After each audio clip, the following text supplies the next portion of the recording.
15ª edición de este festival, que este año comenzaba con canciones como el Tetris.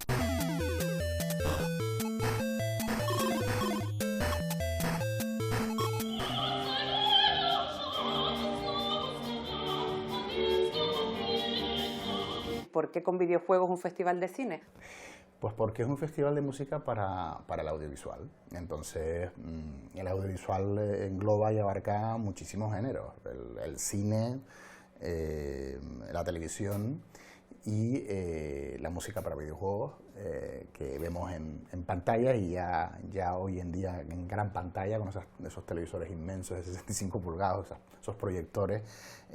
La música para videojuegos ha tenido un auge en los últimos años, en la última década, absolutamente bestial, y se están haciendo grandísimas partituras dentro del género.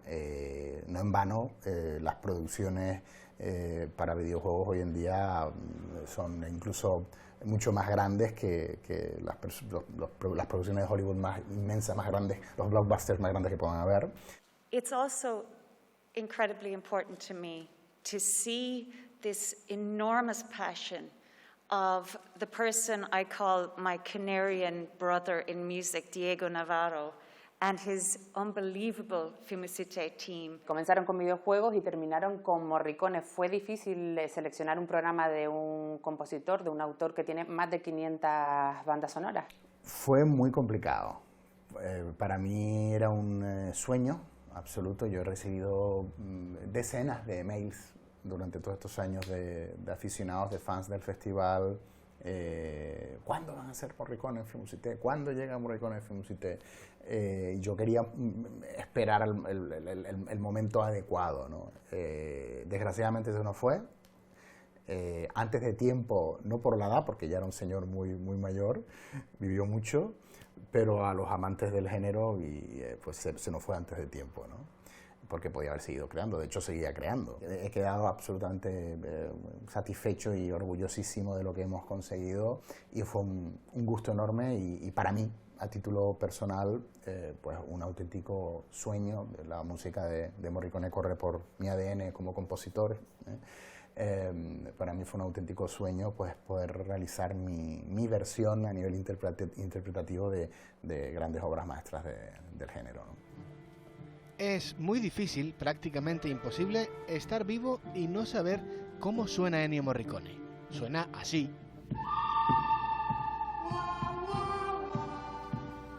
Así. E incluso así. Pero, ¿quién fue Ennio Morricone? Morricone fue un tipo trabajador. Firmó su primera banda sonora en 1962 y la última en 2016. Falleció en 2020 con más de 500 bandas sonoras compuestas. Morricone fue compositor pop. Aunque su fama está ligada al cine, Ennio Morricone tiene bastantes partituras pop en su haber. Por ejemplo, la de los arreglos orquestales de Sapore di Sale. Morricone fue un amigo. Giuseppe Tornatore y Sergio Leone fueron los dos grandes socios del maestro. Con Tornatore trabajó durante 30 años, dejando para la historia maravillas como Cinema Paradiso. La sociedad con Leone fue también muy fructífera. Ambos dieron forma a lo que se conoce como Spaghetti Western, que tan importante es por estas escenas como por esta música. Morricone fue un hombre de carácter. No aceptaba sugerencias ni interferencias, llegó a cambiar el sistema tradicional de trabajo. En lugar de componer música para las imágenes, Morricone componía sobre el guión y mandaba la música para que las imágenes se adaptaran a ella y no al revés. Este carácter le llevó a chocar con Quentin Tarantino, con quien colaboró en Django desencadenado y en Los Odiosos 8. Por esta última, Morricone acabó logrando un Oscar, el único de su carrera, a una banda sonora original. Tiene otro a toda su trayectoria. Morricone, como aquellos tipos duros que acompañaban su música, solo seguía su propia ley.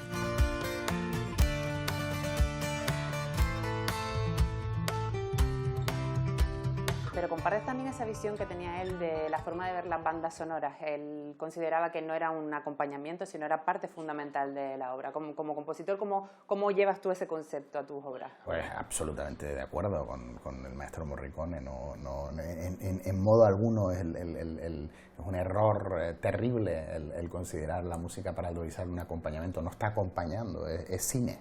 Es decir, la música para el audiovisual es cine en sí mismo, ¿no? Es traducir al lenguaje musical todo aquello que estamos viendo, ¿no? Y que la partitura de cualquier film sea capaz de contarnos lo mismo que estamos viendo, pero a nivel musical, ¿no?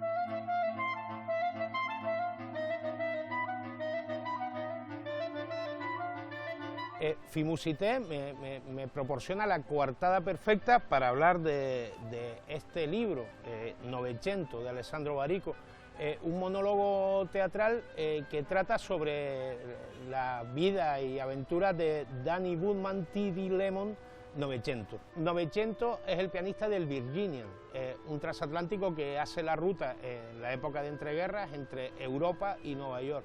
Ha nacido allí, vive allí y no desembarca nunca. Y entonces se dedica a convivir allí con inmigrantes de todo el mundo, con personas de todas las clases sociales, sin descender jamás del barco, y allí se pasa la vida tocando endiabladamente. Y decía que me proporciona la coartada perfecta porque además este libro fue adaptado por Giuseppe Tornatore en una película maravillosa titulada La leyenda del pianista en el océano, que lleva una bellísima banda sonora de Ennio Morricone, a quien Filmusité homenajea este año. Con este libro se complementa muy bien este ensayo de Alessandro Barico también, que se titula El alma de Hegel y las vacas de Wisconsin. Surge, además de un cruce de reflexiones entre las lecciones de estética de Hegel y un ensayo de la Universidad de Madison, en Wisconsin, que afirma que la producción de las vacas que escuchan música sinfónica aumenta en un 7,5%. Cuéntanos un poco cómo es ese proceso de crear. Te llega la película y creas sobre eso. ¿Qué diálogo tienes que tener con la dirección de la película? Es un proceso muy fascinante, muy complejo. La verdad es que es muy complejo, pero maravilloso. Es pura magia. Yo lo vivo como algo mágico, ¿no? Yo lo primero que hago es leer el guión. Yo leo el guión una vez que me lo envían. Yo soy una persona muy apasionada, que si la historia me atrapa y me conecto con ella, pues al poco tiempo comienzo ya a tener música en la cabeza, empiezan ya a sonar cosas. A mí me gusta siempre entrar desde el principio. Evidentemente hay proyectos y proyectos en los que uno entra antes del rodaje de la peli o entra durante o incluso después, ¿no? Como fue el caso del fotógrafo de Mauthausen, por ejemplo, entré justo después del rodaje, me perdí el rodaje, fue una pena tremenda, pero bueno. El resultado fue magnífico a todos los niveles, con lo cual feliz. Conversaciones con el director o la directora, es decir, muchísimo diálogo. En aras a conocer, a saber exactamente qué es lo que busca, qué es lo que está buscando, qué es lo que quiere en su película. Que se convierte en la mía también, ¿no? Porque el compositor es coautor del film al final, ¿no? Hago un planteamiento, escribo como un tema central, un planteamiento de tema central. A veces he ido más allá, he escrito toda una suite, 5, 6, 7, 8 minutos, en la que realizo un viaje a través de la película, del texto, del guión, lo que me parece que cuenta el film. Se lo presento al director o a la directora y si es aprobado, ese es el punto de partida, ¿no? Es como el ADN principal del score, de la banda sonora, que después he de desarrollar, ¿no? Y después comienza la siguiente fase, que es, bueno, una vez que se determinan qué escenas llevan música, que ese es otro proceso aparte complejísimo, qué escenas llevan música, dónde arranca la música, dónde termina la música, por qué una escena lleva música, por qué otra no. Comienzo después a escribir la música para la imagen, ¿no? Sincronizada con la imagen, ¿no? Su precoz talento hizo que Diego Navarro estrenara su primera composición ante el público con tan solo 13 años y dirigió su primer concierto al frente de una orquesta con 21. Nacido en 1972 en Tenerife, el compositor y director de orquesta especializado en repertorio de música para el cine goza de un prestigio internacional. En su filmografía destacan exitosos títulos como Atrapa la bandera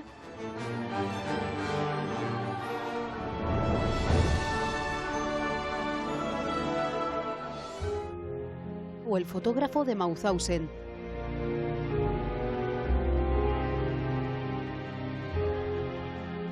Por sus últimos trabajos ha recibido nominaciones y premios nacionales e internacionales como la nominación al World Soundtrack Award, considerados los premios mundiales de la música para el cine que otorga el Festival de Cine de Gante por su banda sonora para el drama Pasaje al Amanecer. Director y fundador de FIMUSITE, el Festival Internacional de Música del Cine de Tenerife, ha celebrado ya con éxito 15 ediciones, convirtiéndose en un referente internacional dentro del universo de la música cinematográfica. Una carrera incansable que le ha llevado a ser miembro de la Academia de las Artes y Ciencias Cinematográficas de España.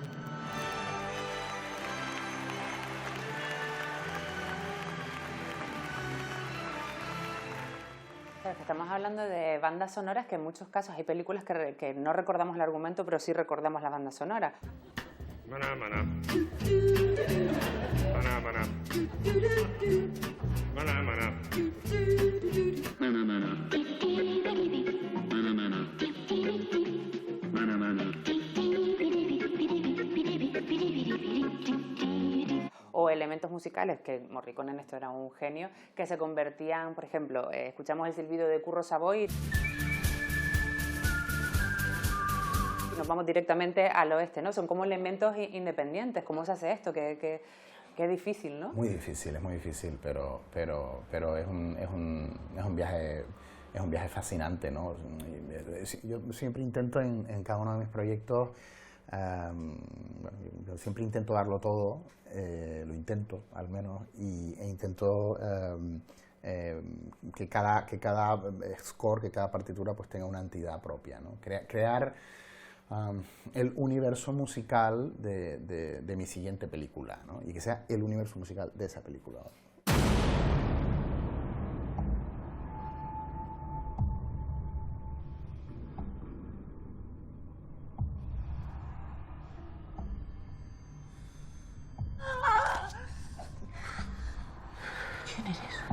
Esa película que tiene ya el título, el argumento y la banda sonora son todo uno, ¿no? Total. Bueno, este es un ejemplo claro de lo que comentaba ahora mismo, que me encanta que me lo saques a colación porque bueno, es una peli que parte de un thriller psicológico tremendo, dirigido por Marta Argarona. Es nuestra segunda película juntos después del éxito del fotógrafo de Mauthausen. Que ese elemento del 2 era tan clave en el guión, pues decidí que toda la partitura girara en torno al 2. Sí, la banda sonora la compuse en torno al 2 y sus múltiples relaciones matemáticas, partiendo de Socos dúo canario fantástico, marimba y cello, grandísimos amigos que participaron en la banda sonora. El cello está representado, el personaje de ella por el cello, la marimba es él. Toda la partitura está escrita en 2x4, el tema central en re menor, que es la segunda tonalidad menor, los intervalos de la melodía, el tema central son intervalos de segunda y cuarta, así, todo absolutamente a nivel orquestación, todo tiene que ver con el 2. Y esto cuando se lo propuse a Marta Argarona, pues no se lo esperaba y le fascinó, le encantó.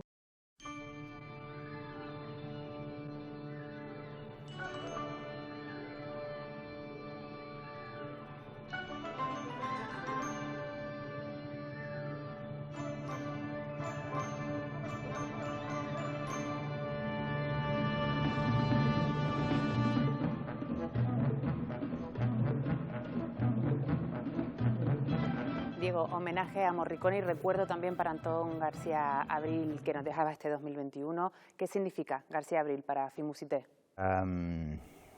Pues wow, mucho. significa mucho.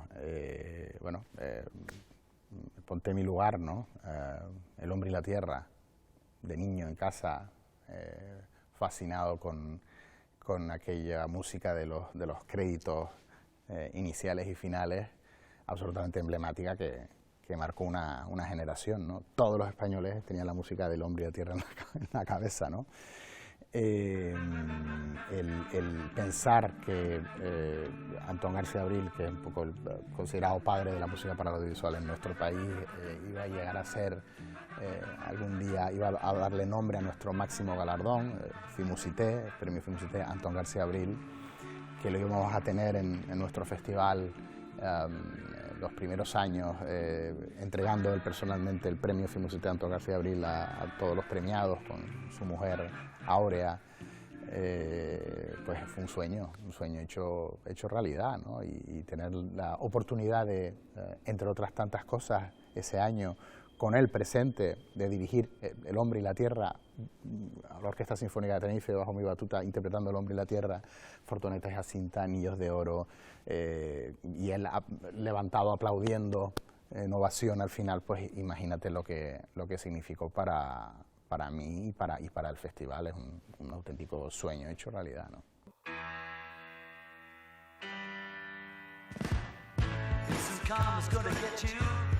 En la conjunción entre cine, música y literatura encontramos casos curiosos como el de John Lennon, que en un mismo día, en 1970, compuso y grabó la canción Instant Karma. Unos años después, Stephen King se inspiró en una frase de esa canción para crear El Resplandor.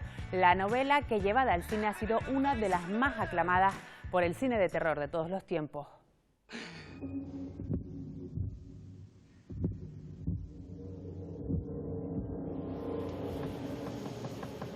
Cabritillo.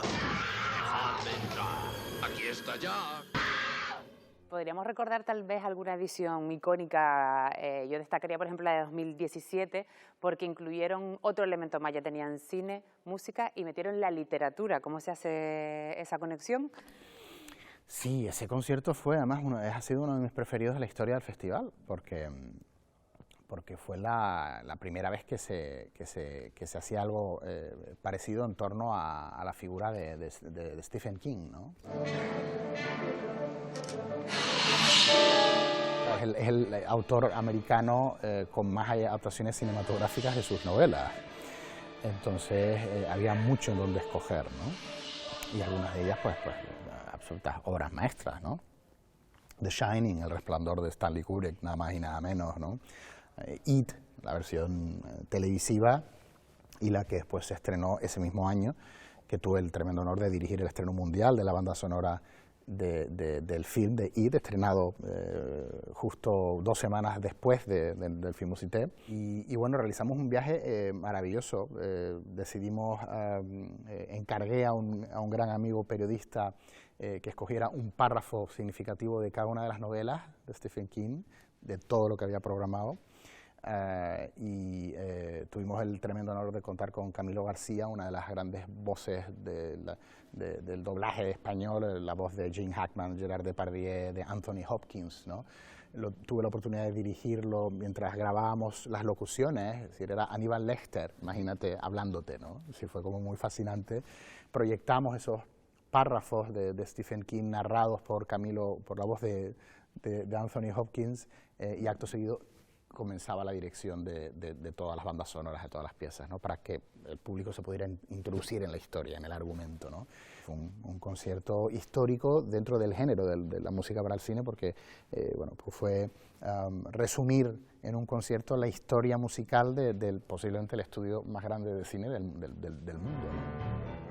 2007 es el año en el que comienza la aventura para el Festival Internacional de Música de Cine de Tenerife, Fimusité, y lo hace en su primera edición con una solidez que pronosticaba un largo futuro. Con invitados de la talla de Michael Dana, compositor premiado por la Academia por la banda sonora de la película La vida de Pi, o Don Davis, compositor de la trilogía Matrix. Hello, my name is Jean-Michel Bernard, and I'm coming here like it's like my home. De esta forma nace un evento pionero en España que congrega a artistas y audiencias de diferentes lugares del mundo, unidos por el potencial artístico y lúdico de la música para el cine.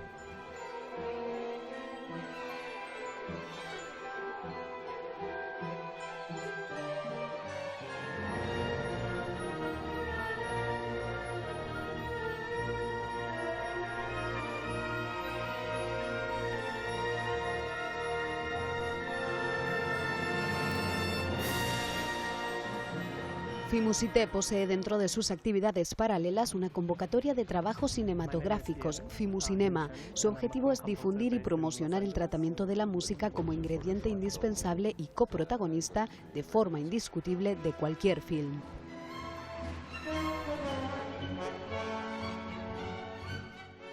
Así se ha consolidado de forma internacional como evento de referencia en su género, albergando a los músicos más destacados de todo el mundo para interpretar en directo algunas de las piezas más recordadas y aplaudidas de la historia del séptimo arte.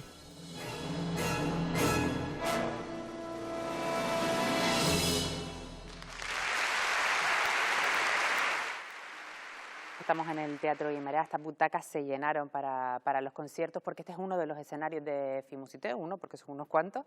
Ese es uno de los valores, ¿consideras que ese es uno de los valores del festival que acerca la música de orquesta, la música instrumental al público? Sin duda, sin duda, sin duda. Es muy difícil escuchar a alguien que te diga, a mí no me gusta el cine, no me gusta disfrutar una película, ¿no?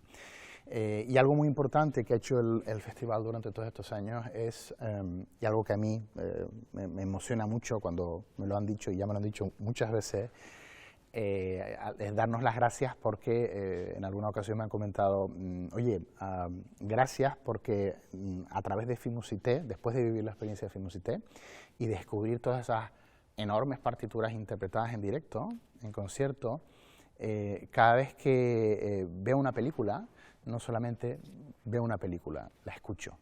Es decir, escucho la película. Es decir, soy capaz de disfrutar de lo que estoy viendo, pero mis oídos también están pendientes de todo lo que están escuchando y toda esa música que se está planteando en el film, ¿no?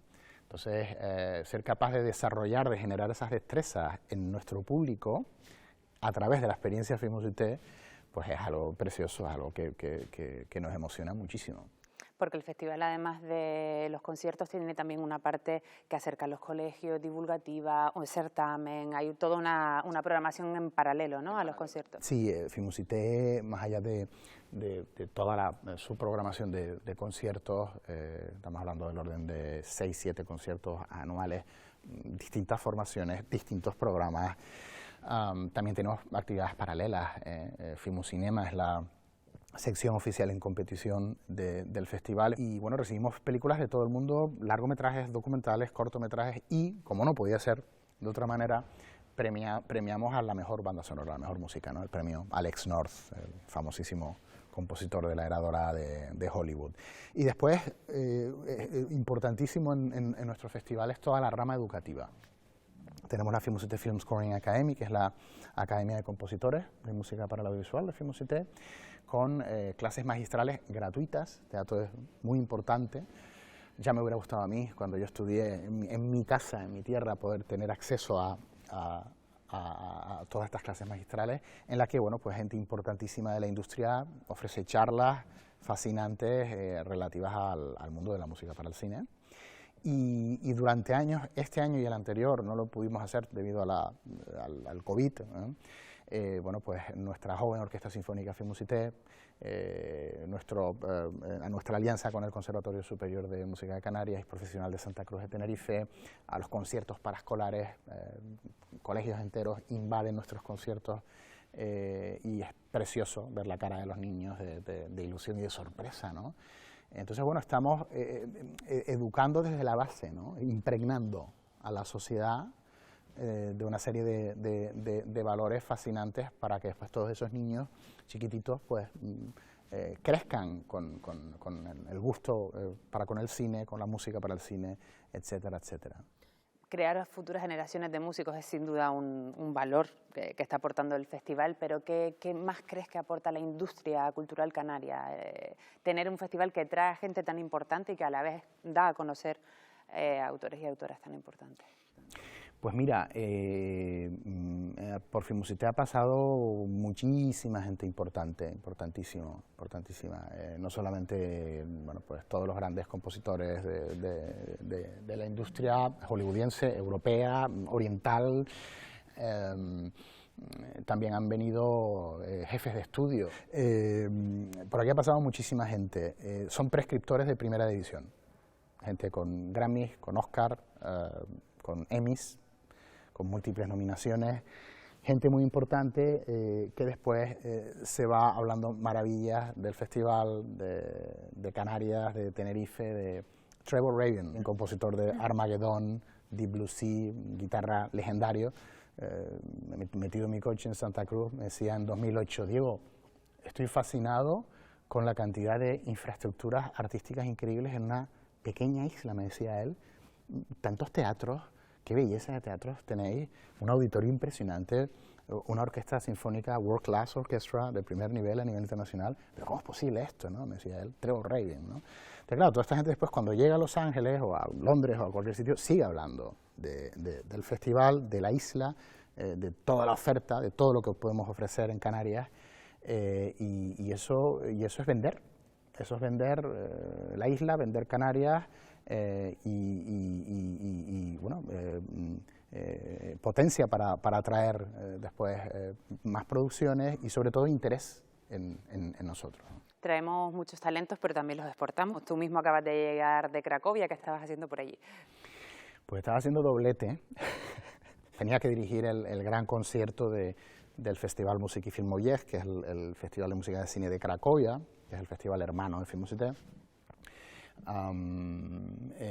HBO y Netflix, concierto oficial, todos estrenos mundiales, y era el 28 de agosto. Pero el 30 de agosto tenía que entregar el máster final en 5.1 de mis músicas de la partitura de mi próxima película, que es un original de Netflix maravilloso que se llama El Páramo.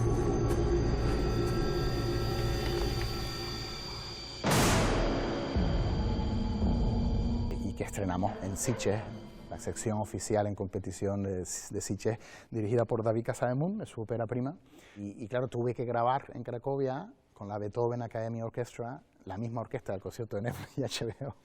Primero la banda sonora, terminar con todo mi equipo, terminar de dirigir las sesiones de grabación, lo conseguimos, y al día siguiente empezar los ensayos del gran concierto de HBO y Netflix que dirigí allá, con gran éxito, afortunadamente. No sé ni cómo lo hice porque tendría que haberme llevado una pella de gofio o algo para dar, no sé cómo, sinceramente fue mucho. Y después de Sitges, Diego, ¿qué planes tiene? ¿Qué proyectos tienes ahora por delante? Pues tengo unos cuantos en paralelo que se puedan comentar firmados. Pues hay uno que me hace mucha ilusión. Se supone que se estrena la peli en el 2023. Spain, 1939.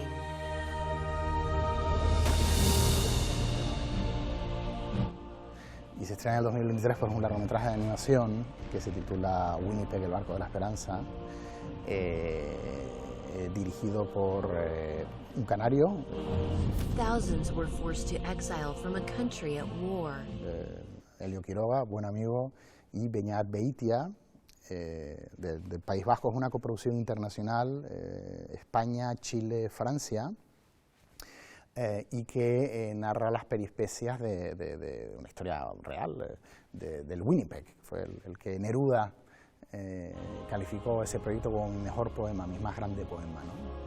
Un barco que él consiguió fletar con 2.400 republicanos españoles que salieron huyendo del país del régimen, la Guerra Civil Española. La peli se estrenará en el 2023 haciéndolo coincidir con el nacimiento de Pablo Neruda, de ahí la fecha, y el año que viene pues comenzará todo el proceso de animación del film y bueno, el germen musical.